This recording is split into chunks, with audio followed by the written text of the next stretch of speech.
Bonjour! Dans cette vidéo, il s'agira de calculer des multiplications de manière intelligente. Effectuez le calcul suivant. 5 multiplié par 9 multiplié par 7 multiplié par 2. Maintenant, appuyez sur pause.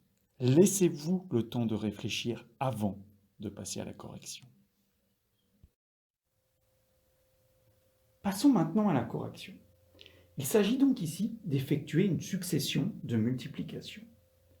On pourrait, bien sûr, les effectuer en partant de la gauche vers la droite. Ça marcherait. Ce n'est pas forcément la méthode la plus intelligente. Essayons de nous souvenir. Il y a des multiplications qui sont faciles à faire. Multiplier par 10, multiplier par 100, multiplier par 1000 sont des multiplications simples.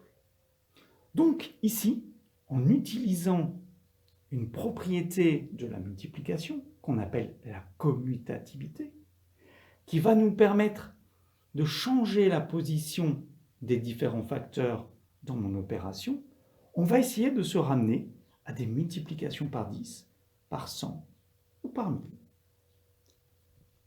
Regardons d'un tout petit peu plus près nos valeurs numériques. Un 5, un 9, un 7, un 2. En multipliant ces valeurs-là, je vais essayer d'obtenir 10, 100 ou 1000. Ah, on se rend compte que si je fais 5 multiplié par 2, j'obtiendrai bien un 10. Je vais réordonner du coup les facteurs dans mon calcul. Je commence par mettre le 5 multiplié par 2. Et je vais recopier les deux autres facteurs, le 9 et le 7. Et je vais effectuer mon opération 5 multiplié par 2 qui me donne le 10 recherché. Et là, on va faire fonctionner un tout petit peu nos tables de multiplication, parce que 9 multiplié par 7, c'est quelque chose qu'on connaît également. 9 multiplié par 7, ça me donne 63.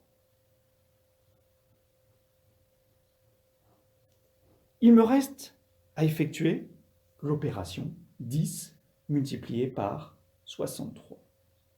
Mais une multiplication par 10, par 100 ou par 1000, quand il s'agit d'un nombre entier, c'est très simple. Je recopie ce nombre entier, le 63, et je regarde, je multiplie par 10, il y a donc un 0, et je rajoute ce fameux 0. Voilà. Et du coup, j'ai la réponse à mon opération. Cette technique est très utile pour faire un calcul plus rapidement, mais également pour refaire ce calcul, mais cette fois-ci mentalement.